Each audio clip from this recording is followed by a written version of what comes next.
Hi అండి, welcome back to సుప్సన్ kitchen. ఈరోజు మన కిచెన్లో క్యాలీఫ్లవర్తో పచ్చడి ఎలా తయారు చేసుకోవాలో చూద్దాం. కావలసిన పదార్థాలు: నేను 3 పువ్వులు తీసుకున్నానండి. ఇలా అన్నీ కూడా ఒలుచుకోవాలి. ఇప్పుడు స్టవ్ మీద ఒక గిన్నెలో నీళ్ళు వేసి అవి వేడెక్కిన తర్వాత అందులో కొద్దిగా సాల్ట్, పసుపు వేసుకొని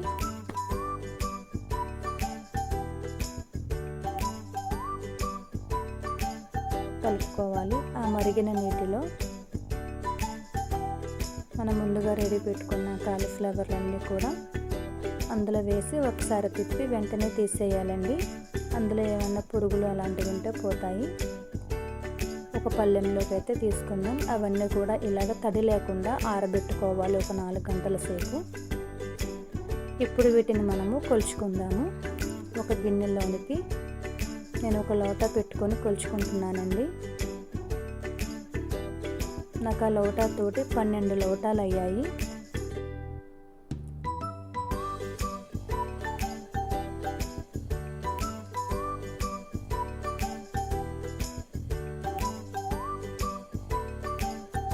యాభై గ్రాములు ఆవాలు, మెంతులు, 20 నిమ్మకాయలు, వెల్లుల్లిపాయలు కావాలి. ఇప్పుడు మనము 12 లోటాలు కాలీఫ్లవర్ వచ్చినాయి కాబట్టి 2 లోటాలన్నర పచ్చి కారం వేసుకుంటున్నాను.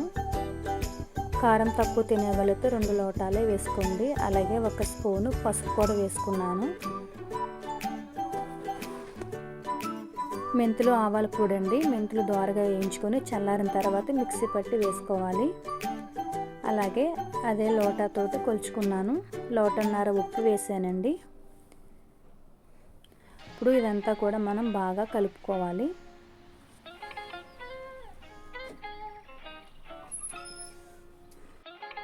ఇలా కలుపుకున్న తర్వాత వెల్లుల్లి మనము దంచుకొని మంచి వాసన వస్తుంది. ఇలా దంచి వేసుకోవాలి.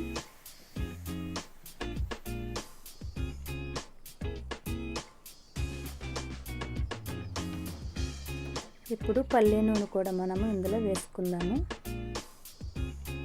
3 లోటాలు నూనె వేసానండి.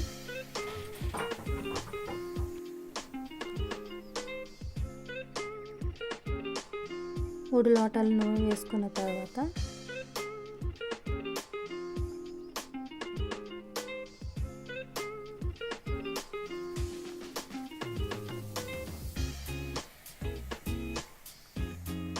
ఒకసారి అంతా కలుపుకొని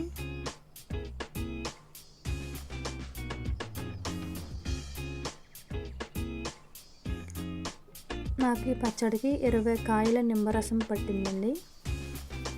ఇప్పుడు నిమ్మరసం అంతా వేసి కలుపుకోవాలి.